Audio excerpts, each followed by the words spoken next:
Hi everyone, welcome. We're checking in today on our original red wiggler worms. Bins number 1 and 2 are now 300 days of age. Yay, happy 300 days of age. And for the past 64 days, as you can see here, the systems have been doing what I refer to as foraging. So the preceding phase of composting was just your everyday routine of food, bedding, grit, whatever. And then later on, I usually transition to this phase of foraging, where all I do different is withhold the application of any new bedding, trying to promote, breakdown within the bin of any residual scraps of bedding or food scraps that might remain. But today I believe we're ready to move on beyond foraging. A lot of you that are regulars here already know what's in store for today, which is the initiation of the migration of the worms out of their finished compost. So today we're going to bring an end to the foraging after about 2 months, after 64 days. And the next feeding that we're giving them now, feeding number 26, after 12 days since our last check-in, is going to be a feeding that's designed to try to lure the worms out of their finished compost so that they can get hauled out and moved on. We can harvest their castings. So I'm going to get a glove on, bring the systems up on the bench, and we're going to get to work. When I showed these earlier, I didn't really explain what's going on, but basically migration really means getting the worms to voluntarily exit their home, the material that they're occupying, into a newly built patch of bedding and food and moisture and everything, which I like to segment from the finished castings so that the finished castings can remain uncontaminated. Free of any bits of freshly added bedding or anything that was used to assemble the horizontal migration feeding zone. Before we get to doing that though, my idea was to just go through both systems and sort of combine everything all together. The last feeding would have just been right down here. These remnants of coffee filter are meant to indicate to us where we last fed. And it seems like the worms have been working this stuff down. What is this? Okay. Some sort of skin of some sort of food. So, in the past, I would have treated all of this stuff, little bits of stem of a pepper, the peel of some sort of a thin fruit, its skin, little bits of potato peel here maybe. I don't know, whatever. Even a shred of paper or cardboard, whatever that is. In the past, I would have treated this as nowhere near ready for migration. But more recently, I'm thinking, forcing the worms to remain in this stuff without any fresh bedding is not the best for them, I don't think, So I'm thinking, hey, if I do end up with a batch of bedding that I think is got too much debris in it, I could always screen it. But all this stuff is degradable, and over time it too will break down, even if it remains within your vermicompost. Because I think there is a distinction, right, between straight up vermicompost when it's nothing but worm poo, and that's what they refer to as just the castings, basically. But what I think most of us really end up with is the vermicompost, which is obviously got a lot of the worm castings in it, but it also has a good bit of residual other stuff, organic materials, not yet fully broken down, helping to support the microbiology that lives in the material. And I figured besides giving the whole system a nice stir, as long as we're going to be bumping into larger size food scraps, any of these peels of potato or cantaloupe melon or whatever that was, I'm not looking for that sort of stuff. But here I had an entire stem of a banana, as well as the feeding zone indicator, and here we have a pretty good sized hunk of stuff, which is the stem of a pumpkin. Those are the sort of things I thought would be good at this point to gather up and move over into our horizontal migration feeding zone once we build it, in order to minimize the stuff out here in the everyday castings that would cause the worms to feel quite comfortable and perhaps prevent them from wandering over into the horizontal migration feeding zone that we're going to build for them.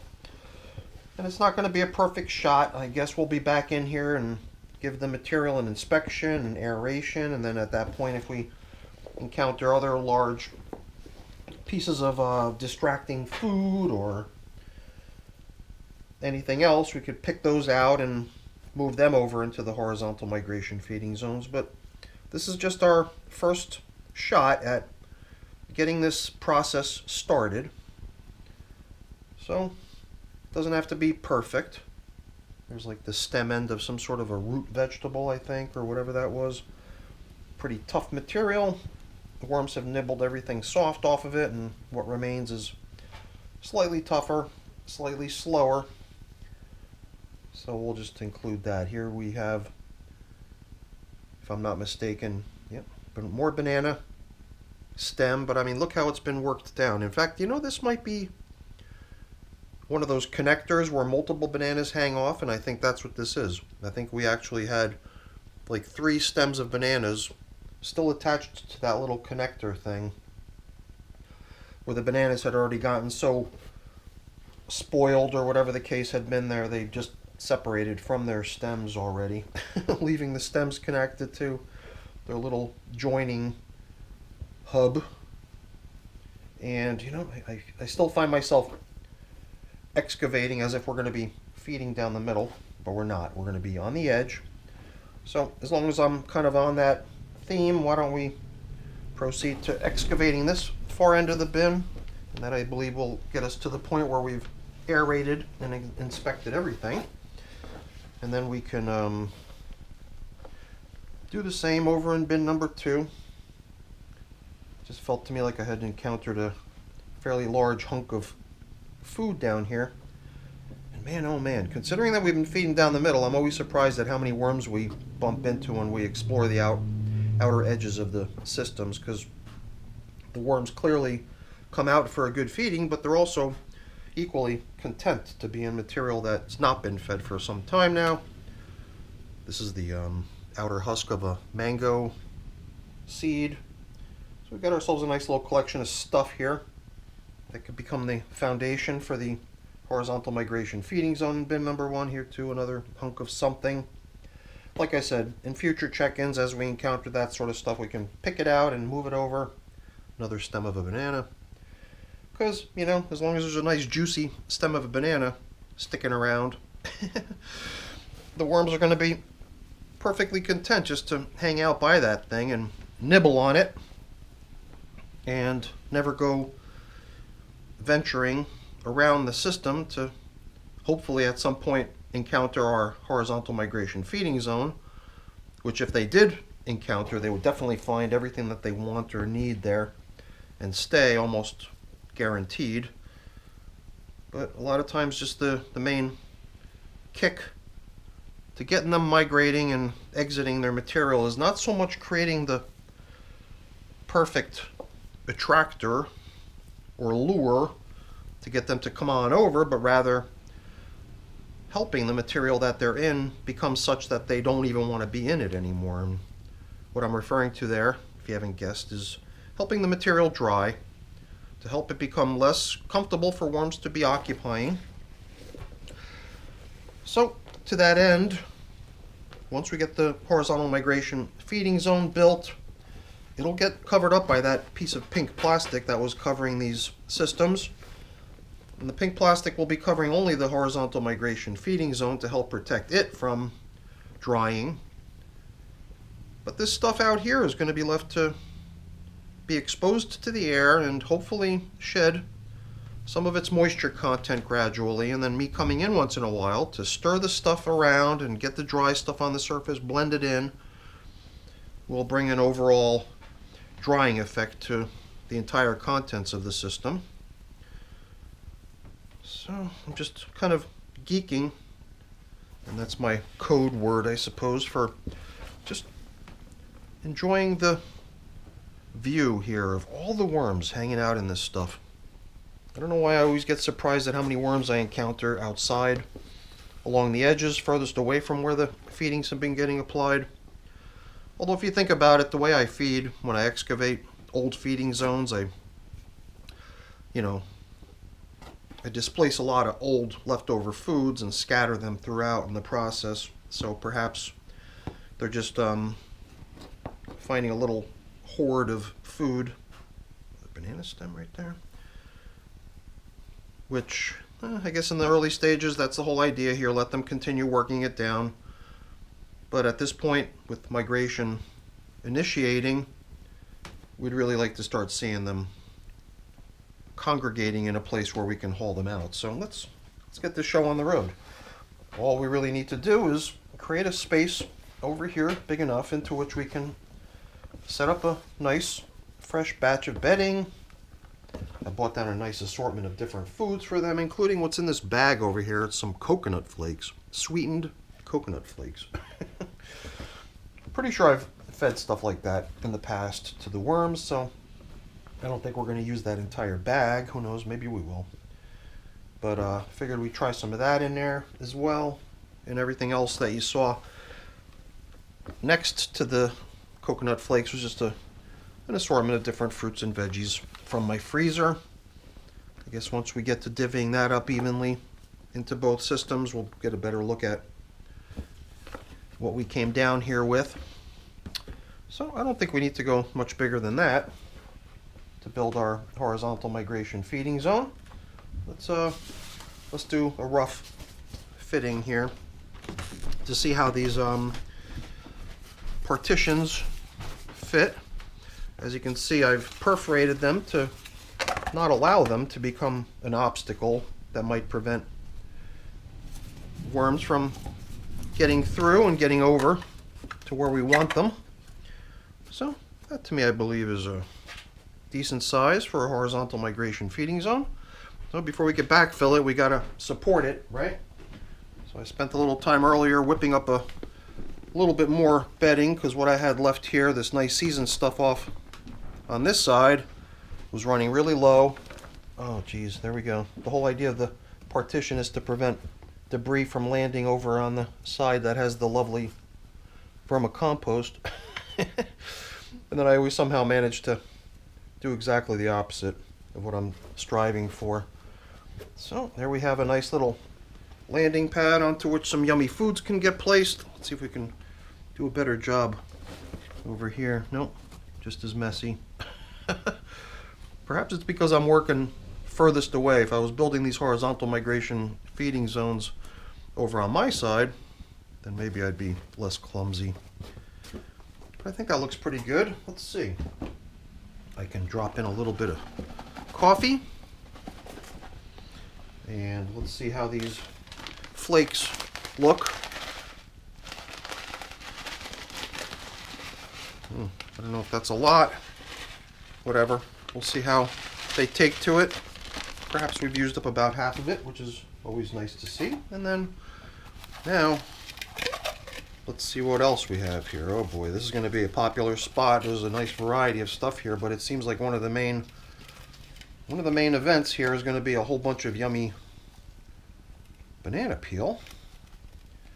But, you know, there's two schools of thought, which is to pull it out in advance, and the other school of thinking is to do it the other way. Well, my preference is to pull it out in advance rather than leaving it in there. I suppose we could always fish out the labels and stickers and stuff later, but I like the idea of just grabbing it as soon as I spot it instead of just leaving it to be. Alright, well, seems like these cabbage leaves are pretty well divided up, and we've already gotten a nice little handful of some fruits and veggies over on this side. I see some tangerine rinds, I see some mango peel, some strawberry tops. So it's just about the right size, if you ask me. And, you know, we'll be back in here. We'll be back in here to make sure they're not running low, that they got everything that they need on top of the food in case they need it. A little bit more grit.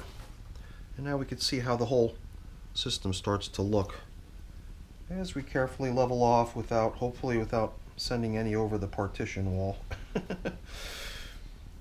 Yeah. And then, oh, guess what? Almost forgot about these leftovers that we collected in the beginning. Let's get those over there before I space out and forget too. And now I think we've got ourselves a pretty good setup, at least in bin number 1. Let's see how things level off in bin number 2. And man, look at all these worms. Yeah, I'm going to be definitely leaving this uncovered. Let it start airing out and drying off. And within a couple days, the surface will get quite dry.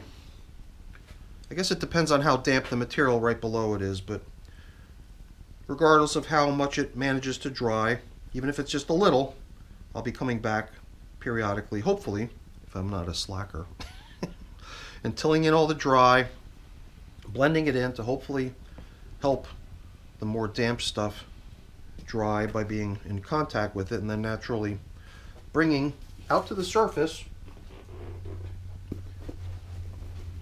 the stuff that has been down low and damp to give it a chance to dry off. So seemed to me like a little bit more bedding out here on top would be nice. And I even had a couple pieces of additional bedding type material.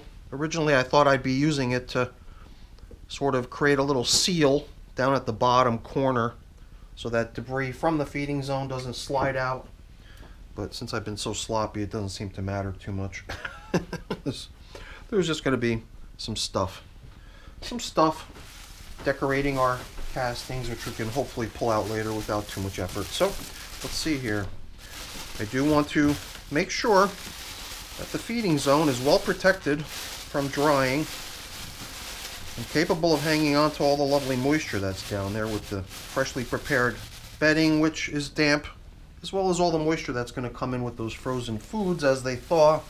Hopefully they too will help dampen the feeding zone, and at the same time, by being uncovered, this side of the bin will start to dry, hopefully, further motivating our worms to move on out. So that's it for the check-in, everyone. Hopefully you enjoyed it. If you did, as always, please don't forget to leave me a quick thumbs up before you go. That's always really appreciated. And if you haven't done so already, please also consider subscribing to the channel. That's very much appreciated as well. All right, everyone, have a great day. Thanks for watching. Bye now.